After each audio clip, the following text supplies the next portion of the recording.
Pete, will you? Nope. And then Pete, do you want to share? You want to pull up your screen to share slides? Can you do that? Yes, I will try that right now. But yeah, I'm not seeing folks still coming in now. It looks like folks are settled that I'm seeing, so we could start.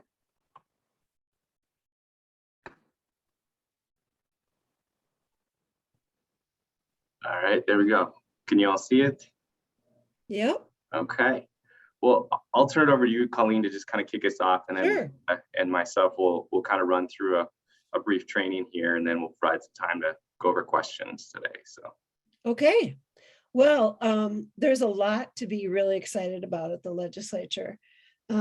We are currently, we have over $20 million in additional funding that we can help to secure through the governor's budget. And there has been a recommendation of this money already. So it's money that will come to food shelves, food banks, and feeding programs. It has a 1.5 year length of time that you can spend it. It is, and there's a healthy kind of plan in place, excuse me, to start food shelves off with something significant, much like what we did in COVID before, where you got a higher grant to start out with. And then it's, we're going to try and make the process as simple as we can with the state. And I think they're in total agreement about that. And they're going to talk about the details now, but I want you to know that what we really need from you is we need you to contact your local legislators and express extreme support for this, because this is money that you can get right now. Or right now, meaning the end of the session, but still, money that'll carry you through. And it's I think the thing to really emphasize is where you're at this time when you call your legislators. They might say, someone might say, I'm just going to throw this out and play devil's advocate, but they might say things like, well, hunger programs have already gotten so much money. Why do you need more? And I think that, we saw when all the government programs were in place during the really hard times of COVID, we saw the food shelf numbers as a whole drop a little bit, which is what they should have done with all those unemployment and, COVID assistance and the other programs that were working. Now they've been peeled back, and they're going to be peeled back even further. And we've seen the numbers really rise again. So I think, you can tell your story better than anyone. You guys are the experts at that. But I need you to activate. I need you to activate and call and support it.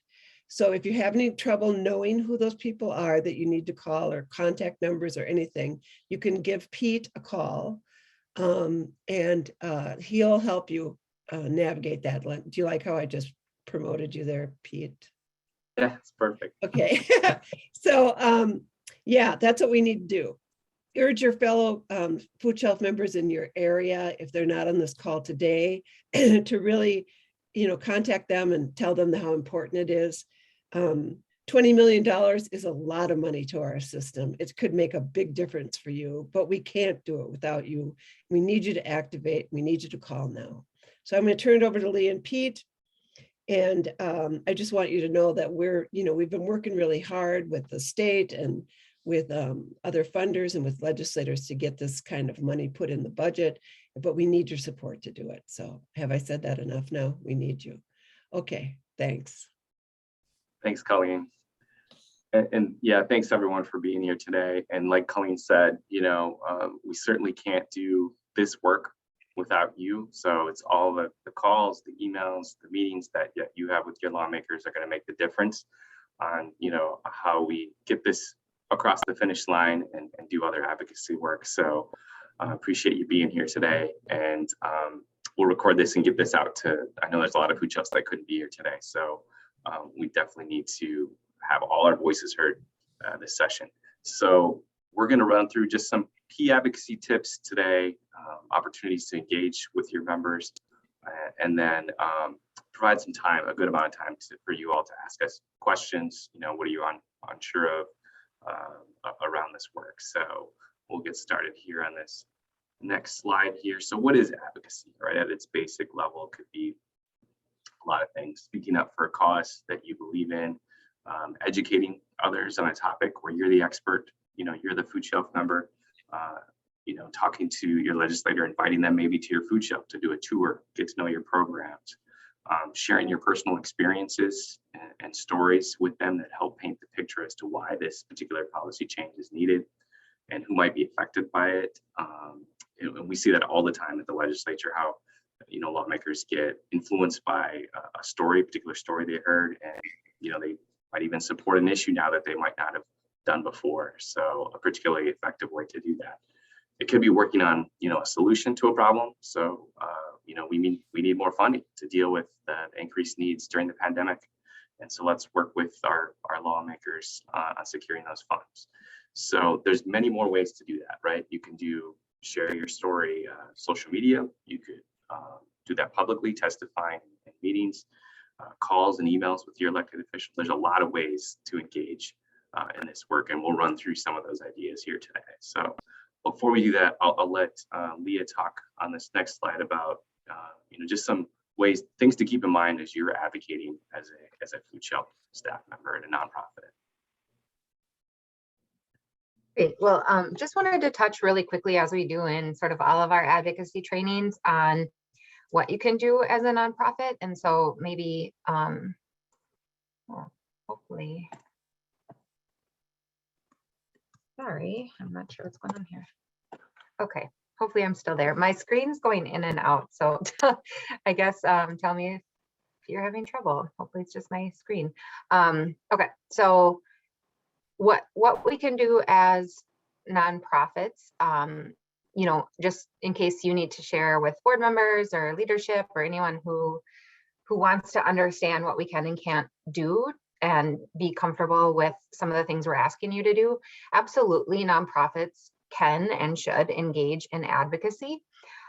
So that's really about educating lawmakers on what's going on in the communities that they represent, right? So you're going to know way better than your state senator and representative, chances are, unless they're absolutely amazing. I just can't imagine that they're going to know more than you all do from your work on the ground, day in and day out, addressing hunger. So we want them to know what's going on. We want them to understand that the need is still there and very real. Kind of to Colleen's earlier point that no, we're not done.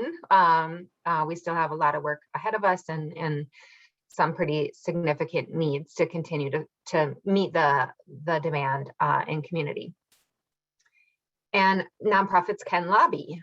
So lobbying means something more specific, and that's attempting to influence specific legislation. So when we're saying we want you to speak up to support a certain bill or the governor's proposal on the food shelf funding, that is lobbying, because we're asking your support for their lawmaker support for something specific that is legislation that's actually going to be moving through the legislative process. And you can do that too. I would say there's really no concern for any food shelf doing that literal lobbying either, because it's not the most substantial thing that you're doing, right? The most significant thing you're doing is providing access to food for people in need. This is just a tiny bit of what you would do with your time. So that's kind of where it ends. You should feel comfortable, your board and leadership should feel comfortable with your role in this, but you're welcome to reach out if you have any questions or want to, just get any further into what you can and can't do. The only thing that 501c3 nonprofits cannot do and absolutely should not do is engage in politics, as in endorsing a specific candidate for office or making financial contributions to a candidate or party. That's the bright line. And so none of us are going to be crossing that. But everything that we're talking about today is really important work that like Colleen said, we can't do without you, because you know best what the needs are in your community. And feel free to chime in if you have any questions, either in the chat or just unmute as we go along. But I think we'll move ahead. And, the other thing I'll say is that as far as what works with legislators, especially right now, it's been a whirlwind of, many, many issues that are super important that are before the state legislature, all kinds of changes to programming and community needs. And it's a little bit mind numbing, I think. And even the statistics on hunger and who's experiencing hunger, 1 in 6 kids, 1 in 10 Minnesotans, those types of things, I think people kind of get numb to after a while, even when we have really staggering figures to share. But the thing that sticks is stories. You can share what you're seeing and a story of a person who came to your food shelf. And that story is real and it's human and is just something that we as human beings are better able to retain. It's just more inspirational. So again, I just think what you all can say about what you're seeing and the needs that you want to convey to lawmakers in the form of stories is going to be more impactful and more memorable than anything that Colleen or Pete and I can probably share with your members. You're there in the community and you know what's going on, and you're the ones who can tell that story that we can't. So just know that that's kind of the most effective tool that we have in our toolbox, and something that we want to definitely partner with you on to be able to do. I don't know, I'm pretty entertaining. You might be equally memorable, that is true. All right, that's all. I just had to respond. And then we just wanted to kind of briefly walk through to like how you would go through the process of contacting your member. So if you're just due to, and you've probably done this before, most of you, but if you haven't, you would just do a simple Google search of who represents me in Minnesota. And let's see if this works. Are you all able to see where this took you now, or are you still on the PowerPoint? Okay, so let me try this. Technology is not my strong suit, though. Here we go. Now, are you able to see it? Okay. There we go. So then it would take you to this site, right? And you would just type in your address. Like if you want to talk about your food shelf, so type in food shelf address. I'll just type in our address for an example. So then you would get your state representative, state senators, your U.S. representative and senators as well. So let's say you wanted to reach out to your state senator, Senator Pappas. You would click on contact, and then it would take you here to this site where you have their legislative assistant's contact information. So you would reach out to, in this case, Rachel Carlson, give her a call to set up that meeting. You also have a lot of great information on here as far as the committees that they're on, the bills that they've authored in the past. So just kind of a good place to go before you set up that meeting, just get familiar with your lawmaker. So let's see, any questions there before I go back to the PowerPoint? Okay, do this again. There we go. Okay, so we also wanted to talk about, policies that happen at all levels, right? The state and the federal level. So it's all about distributing resources, ranking priorities. So right now, of course, the state level, we're talking about, ranking a lot of priorities with a huge budget surplus, what's going to get included at the end of the day. And so we wanted to just kind of give a couple examples as to both give you a better idea. So as we're talking now today about increasing funding to food shelves, and we've done this in the past around mobile food shelves or increasing funding to fruits and vegetables, that is all stuff that we advocate for at the state level. And we're very focused on that right now, obviously, because we're in session. If we were to talk about, working with other organizations and other states to work around, asking for more TFAP funding, or the Emergency Food Assistance Program, that because it's a federally funded program, we would need to reach out to our members of Congress and our U.S. senators, Senator Smith and Klobuchar. Same thing with on the issue of SNAP. If we were going to advocate with others around the country and do a big campaign to increase the benefit level, that would be something that we would push for at the federal level. So just to kind of keep those in mind as we're talking about policy. A lot of this a lot of the work we'll do will be at the state level. But just to keep in mind, we also do advocate at federal level occasionally too. So, and then I'll throw it to Leah just to kind of give a quick update on kind of how we set up our policy agenda at Hunger Solutions. Thanks. So yeah, we set our policy agenda as a collective of the partners that participate in Partners to End Hunger. And if you don't know and want to know more about that space, just let us know in the chat or contact either myself or Pete and we can get you plugged in more. But that's a space where we meet every other Friday and talk through what's going on and how to move forward our policy agenda. So just before session starts every year, we meet and discuss collectively what all we want to put on that Partners to End Hunger agenda. And then the biggest moment for us all is coming together to then make a concerted effort to move those items forward on Hunger Day on the Hill coming up soon, which we'll talk more about later. But so we talk about, what is, from an equity perspective, who's going to be impacted and what will the items on our agenda do to advance racial and economic equity, among other things. What needs to change? So, are we trying to solve a problem? Are we trying to get more adequate resources? Just meeting the ongoing needs.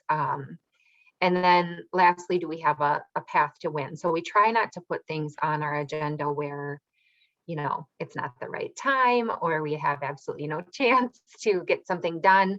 It doesn't mean that we don't sometimes carry something for more than 1 year, because policy change often takes multiple goes at a different proposal to really get the support that we need. But that's just in a nutshell how we go about working collectively with all of our partners to identify what we want to advocate for each legislative session. And so what we have on our agenda for this session, which started just at the very end of January and goes through the end of May, we actually have quite a bit.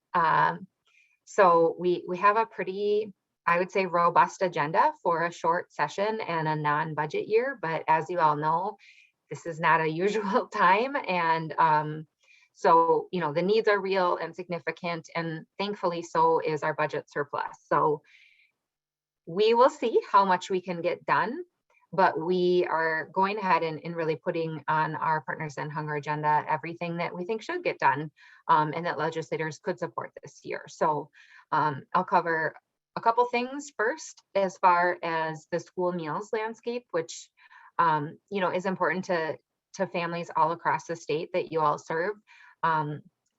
For the last couple school years, as you may know, all schools have been able to provide breakfast and lunch for free to all students. That is temporary. That is something that the federal government did for, one of their supports for pandemic relief.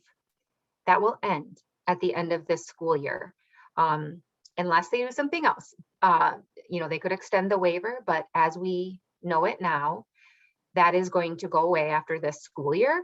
And as you can imagine, families have gotten used to the wonderful new reality of being able to have their kids receive breakfast and lunch at no cost, no paperwork worries, all of that. And so we know that's a big change for them. It's also a big concern for schools that we've been talking to that really don't think that they're going to be able to go back to collecting the payments from families that have now come to understand that the government could be providing this.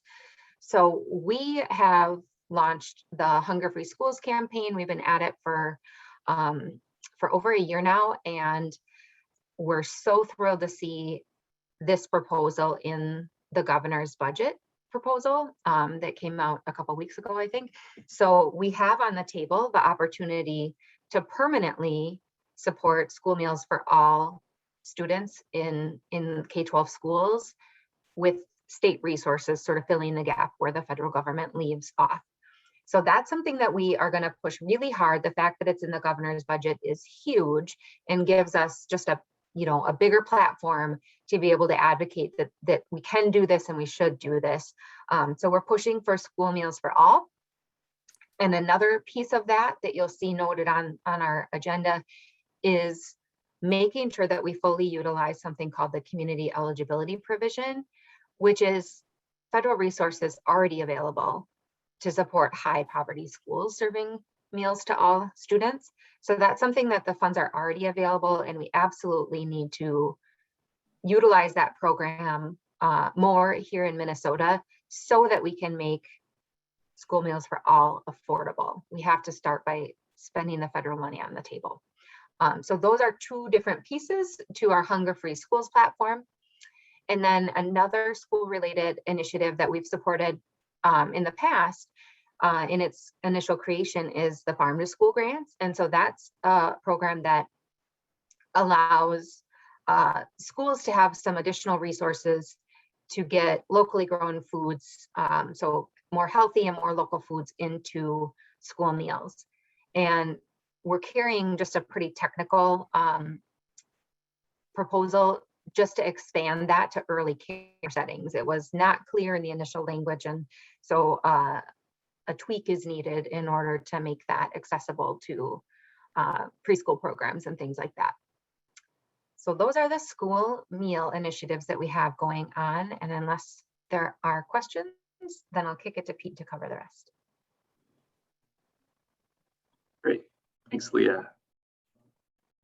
So yeah, I think we talked about this last time too. We have a bill that would raise the gross income limit on SNAP in Minnesota. And so we heard when we were working on a SNAP project a year ago from many people around the state that this was an issue for them, that they were, just above the eligibility threshold to qualify for SNAP, but they were still struggling. They might have high childcare expenses or a high cost of housing or medical expenses that prevent them from getting by and not putting food on the table. So we know that other states have done this through a federal law that allows states to raise that gross income called categorical eligibility.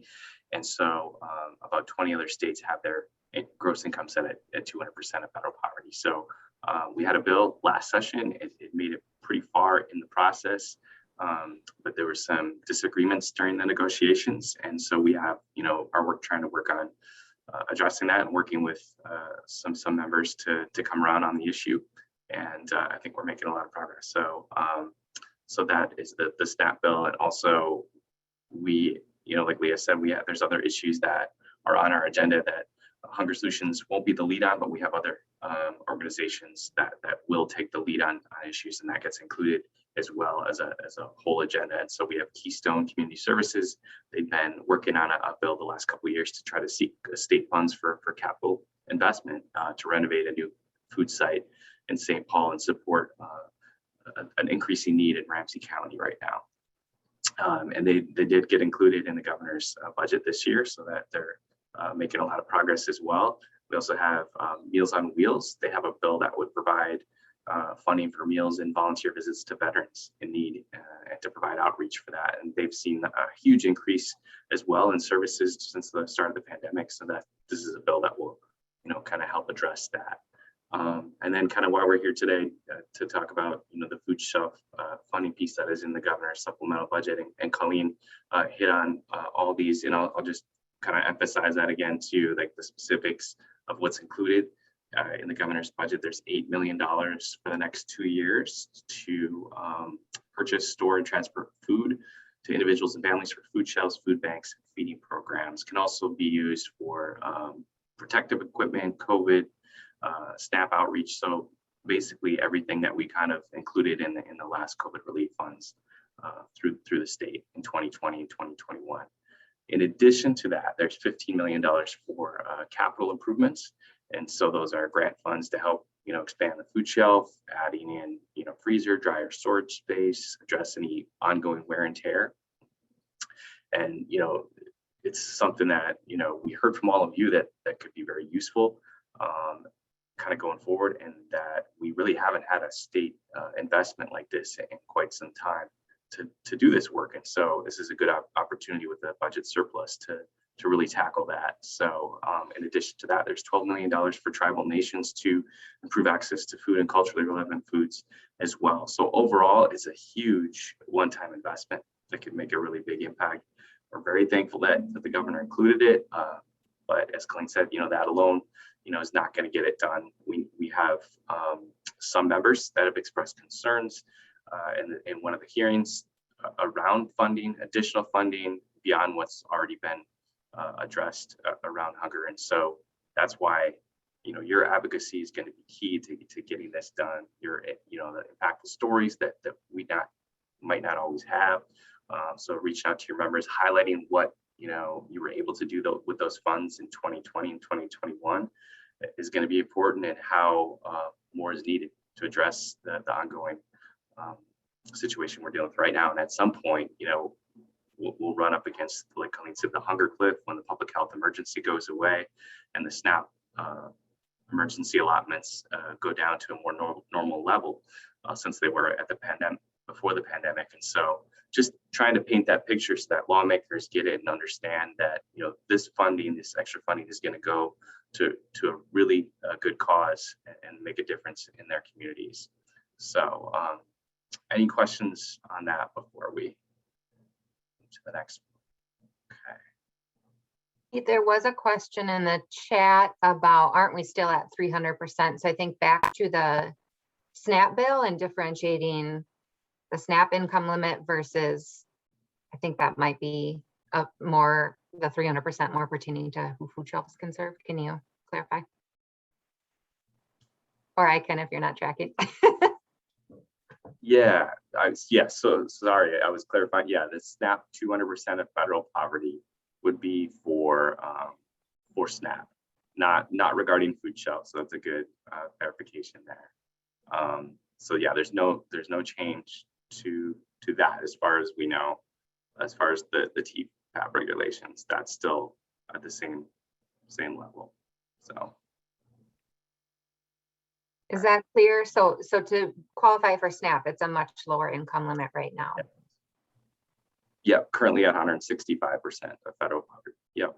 So as you can see, yeah, there's a lot of why there's a need for it, right? And why you might have a lot of people that go to a food shelf that don't qualify for SNAP, but they're still struggling to get by. So that's a great point. And so there's a lot of ways to advocate, right? You can, we mentioned some of them before: writing a letter to tell your story, responding to different action alerts that we occasionally send out, adding your organization on the sign-on letters. And, we do that too on occasionally, where we submit that to different committees. And so having your voice there, meeting virtually with your legislator or in person, or inviting them to your food shelf, on a Friday. Usually Fridays are a good day for that when they're back in their district. So that's a good opportunity to do that. We have occasionally times where you can testify in favor of a bill. And I know some of you have done that in the past around mobile food shelves or other issues that we've brought to the legislature. So there might be opportunity to do that this session. We don't know yet, but I think we're preparing for that to be the case. So if you're up for it, we at Hunger Solutions would be happy to work with you, prepare you for that. We could, host a separate meeting to kind of go over just some specifics on how to do that effectively. But if you're interested, reach out to us and we'd be happy to follow up. So, and like Leah said, Hunger Day on the Hill is going to be, a big way to bring all of our collective voice to the Capitol on these issues. And so I'll let her kind of talk about just some of the details of that day, Tuesday, March 8th. Yeah, and we do want it to be conversational. So if you have questions or if you want to share about your own experiences with Hunger Day, think about that and chime in after I do a quick overview. But so Hunger Day is something we do every year, and we try to time it for when our bills might need a push in order to kind of meet the next hurdle, which is usually to get a hearing in the key committees that they need to go through. So that's why we've scheduled this for just a couple weeks from now, March 8th and 9th. We want to make sure that we're getting in front of those deadlines and full agendas and getting our bills heard in the committees where they need to do that. And so it's just a couple weeks away. And actually, if you haven't RSVP'd and you can join us, I just really encourage you to use the link below, or, we'll be sending all this out by email, and you've probably already gotten emails about it. But please be sure to go ahead and RSVP and let us know that you're going to be able to join us on Hunger Day. We wait until we know that there's a constituent planning to attend before we request meetings with your legislators. That's just the way it has to work. And so if we don't know you're coming, we haven't started that process of requesting those meetings.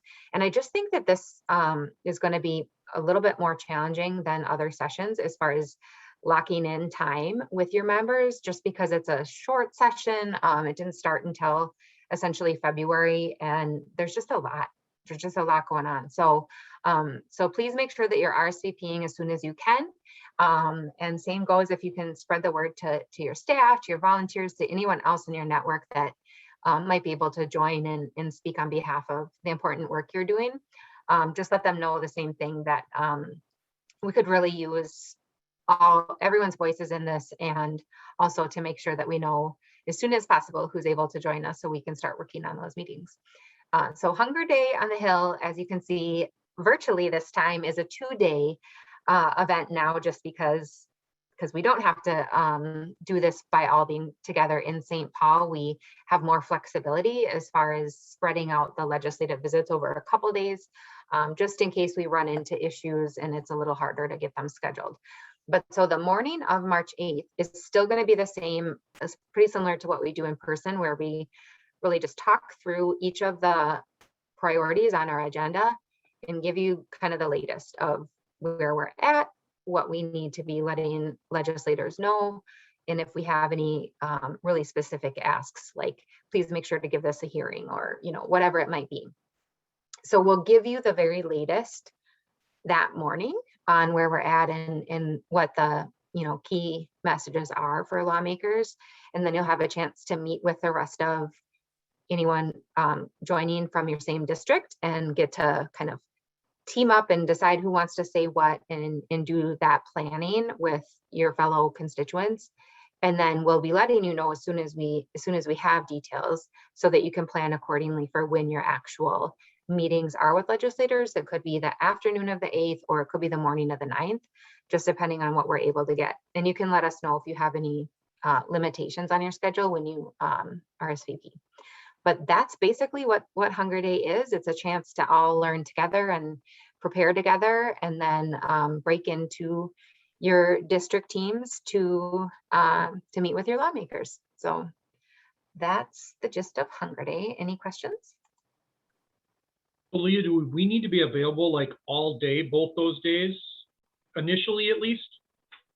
We ask that you try not to kind of, book other things if you can help it, but I totally understand that that's easier said than done.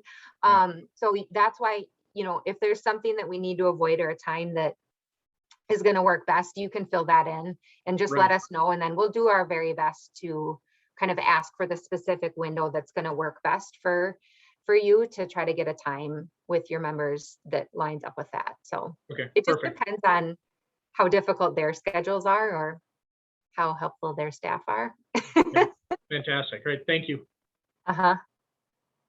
Yeah, don't let that deter you. I'll say we'll do our best to try to get something to work. Any other questions? That was a good one.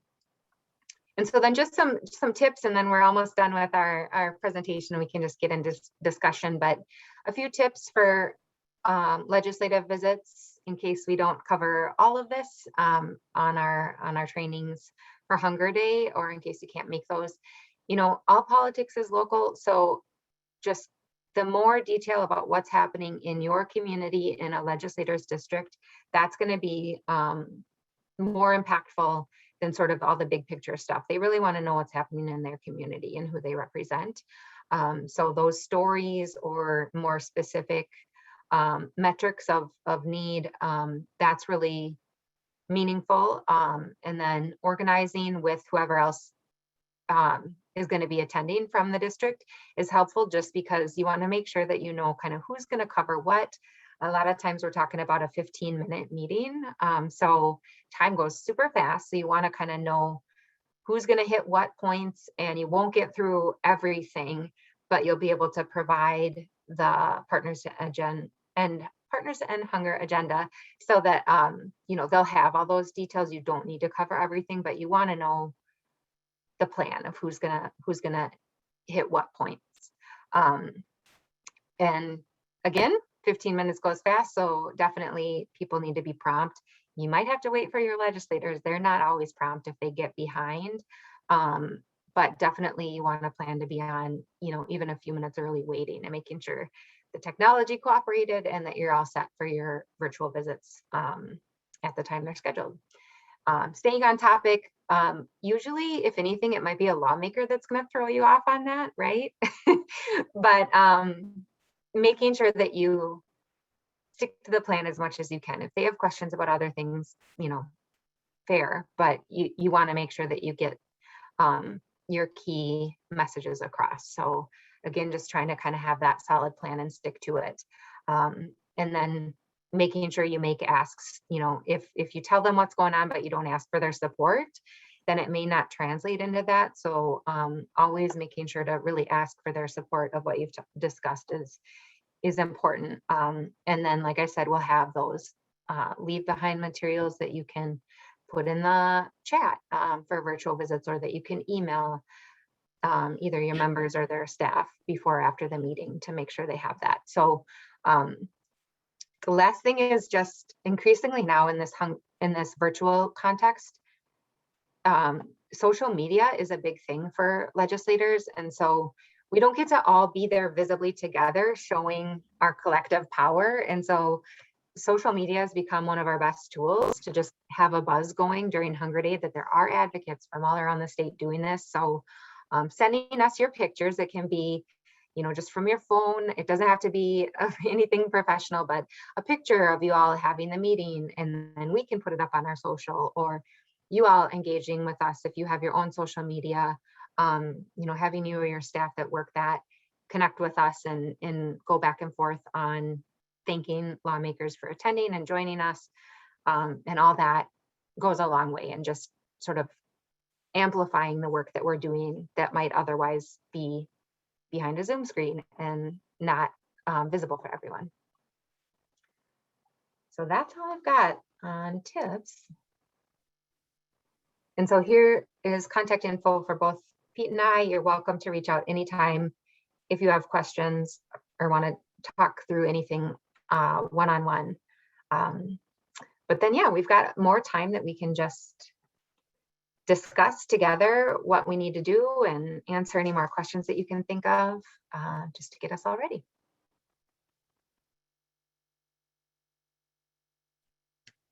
Yeah, so thanks everyone, and I wanted to use the rest of the time for any questions that you guys have, or any suggestions on thoughts, ideas, just kind of a brainstorm on what you think would be helpful for us to kind of capture the legislature right now and try to get this issue across the finish line. So any ideas, suggestions, questions, this is time for you to ask. So thanks a lot.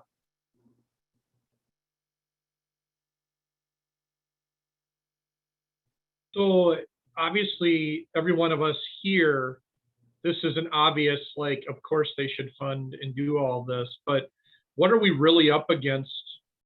Because we just don't see it. I mean, at no fault of ours, we're all here passionately defending hunger and the elimination or reduction of it. But what are we up against that are the obstacles, in your opinion? That's a great question. Yeah, I think we've kind of already seen it because of the headlines around feeding our futures, that these programs are kind of under a microscope right now. And even though, in our work with food shelves and DHS, things are done in a way that wouldn't put us, or shouldn't put us in that kind of spotlight, because the funding goes to the right places. Unfortunately, we have to, deal with that. And so in one of the committees that got brought up, whereas in years past, you're probably right, we wouldn't, if there was something related to food shelf funding, rarely would somebody have a question about why that was necessary or needed.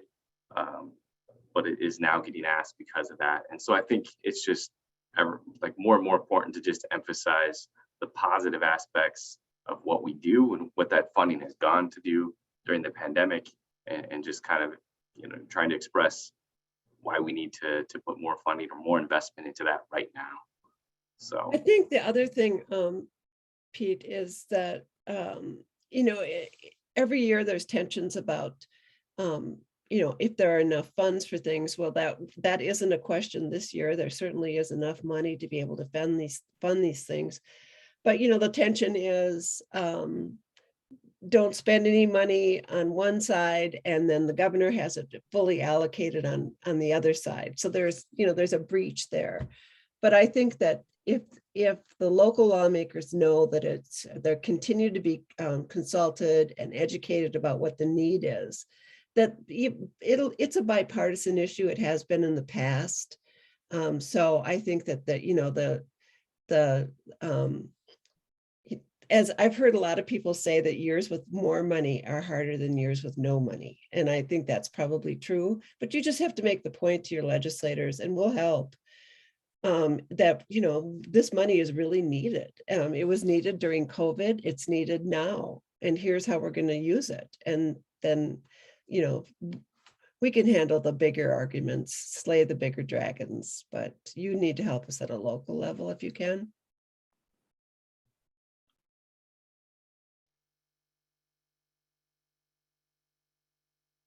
Yeah, the feeding our families thing, it's the Department of Education. It didn't have anything to do with us. We don't fund any of those programs. You guys don't know who those people are, I'm sure. And but it seems to just, it's a story that keeps on giving, isn't it? It's just like, wow, no talking. I have a question. Sure. How many of you who represent food shelves here get funding through the Emergency Food and Shelter Program, i.e. FEMA? I'm on the committee that does the statewide set aside, but I don't know anybody else. Okay, well, we got a lot of funding through that this year. In fact, so much I could not spend it, and I ended up having to send I will have to send a substantial amount back. How is that going to reflect on trying to get state funding? It's not. I mean, okay, because I'm just wondering, well, I have to send the money back because I couldn't spend it. They had such, everything, the spending periods were overlapping, and you obviously can't spend the money 3 times. I mean, I had to send. The FEMA program itself is pretty, unless the elected sits on it at a local level, it's pretty well deep into the administration of DHS. So they may or may not have any idea that there was any kind of, spending that had to be turned back, or any details, or even know about that. So you don't bring it up, and I would be surprised if they did. Well, I did get the notice that, yes, and how to make the check out. So. Yeah, I'm sure you did. Yeah, I did. I mean, we had the CARES Act, and I couldn't spend a nickel of it. Absolutely.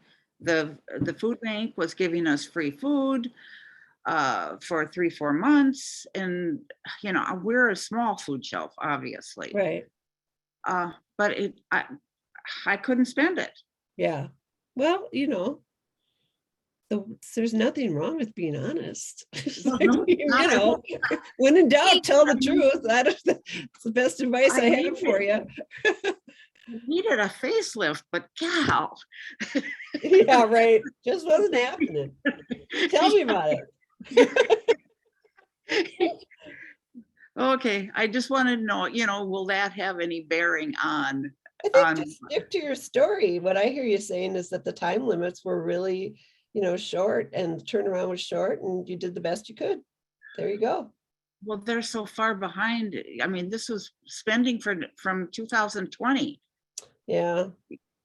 Yeah, well, because you're on that committee, and I know the state set aside is going to plop a whole bunch more on us. I know that. Well, I haven't gone, the meeting hasn't happened yet, but I'll let you know. Well, oh, I've seen how much money is there in the state Yeah. set aside. And I did see what Carlton County was going to get, and it's like, oh no, now what? You know, Yeah, but I guess I'll just have to build onto our building. there you go. There's Sort gonna of be stuff. money available to do that if we're successful, so. Yeah. you can do that. All right. Thanks, Colleen. Sure. Well, you can send the money up to Coochin County because we don't get much funding up here.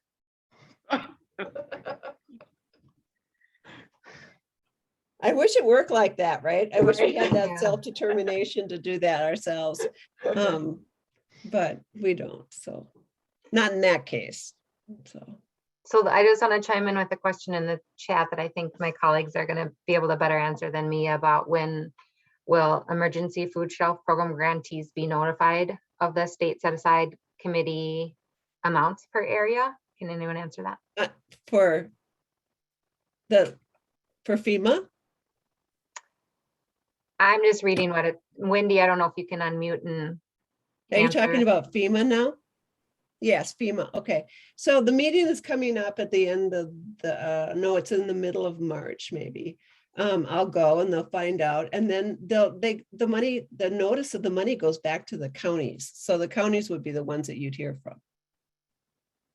So I don't know exactly the timeline, but I'll ask that question.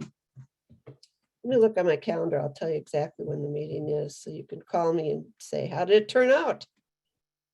I know it's in March. Anything else while Colleen's looking on that? It is on the 9th of March. So Hunger Day and then that. Yeah. How you can And I don't remember. know, you know, as you said, Wendy, and so whoever mentioned Coochin County, it's, you know, it's a lot of money in some cases and not as much, although there is more money available through FEMA right now. But I'll let you know.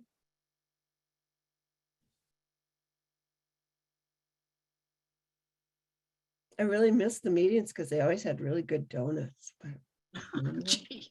no donuts. Oh, French donut, yum. Yeah.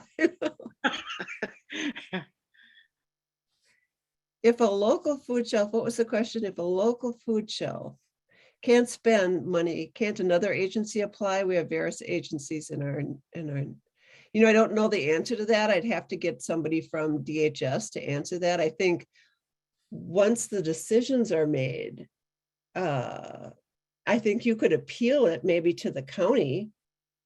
But it'd have to go that way. It wouldn't go top down, it'd go bottom up. You'd appeal the funding to the county. I understand the way that, you know, we have to apply for it. Mhm. And they publish it in the newspaper, the local, and then people or entities apply for the funding. Mhm. Notoriously, Carlton County has only gotten applications for the 3 food shelves, which is the Salvation Army, Moose Lake Food Shelf, and the Track Community Food Shelf. Nobody else seems to ask for the money Mhm. that is there.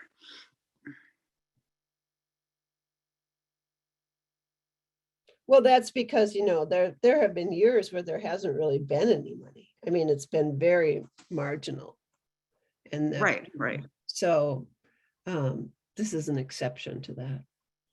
Right, and you know, I've done this for 20 some years, so Yeah.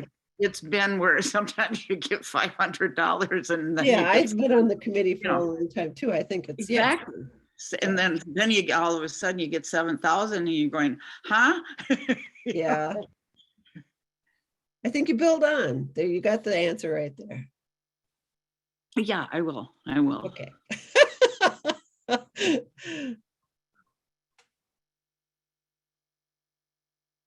Anything else? Is there anything that we haven't talked about yet or that we could elaborate on to help make any of the advocacy opportunities coming up easier, or other ways that we could support you in lifting up your stories? I see my friend Sandra Burke is on this call. Hi, Sandra. Haven't Oh, seen you in is she? so long. Hi, Sandra. I Well, she was. oh, Hello. miss you guys. Yeah, I know. I miss you too. For sure. Are we gonna have a food summit one of these years? Who knows, right? It's Yeah, exactly. crazy. Oh, hopefully before I retire. I know, right? So true. Um,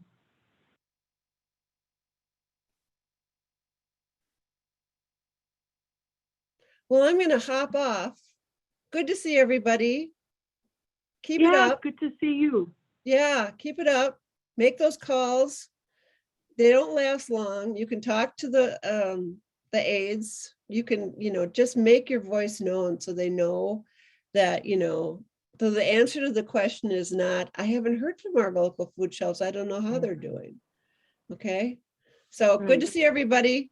Take care.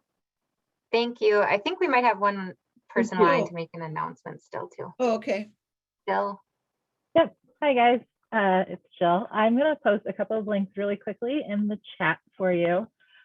We have 2 stakeholder engagement sessions coming up soon for the Minnesota Food Shelf Survey.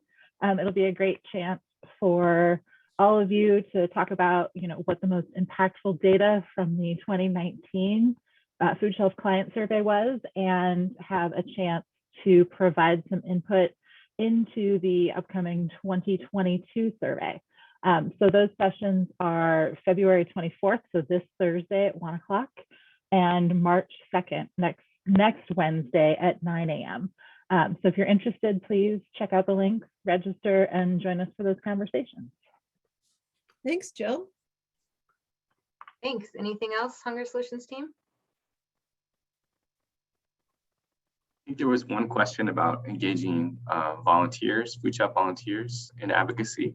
And that is a good question. And I know that there have been some food shelves in the past that have done some of that recruitment for Hunger Day on the Hill.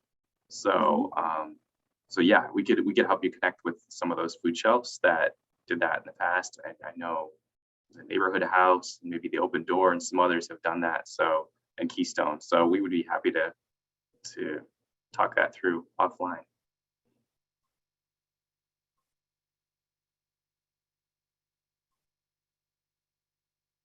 All right. Thanks everyone so much. Stay warm. Bye-bye. Thank you. Bye.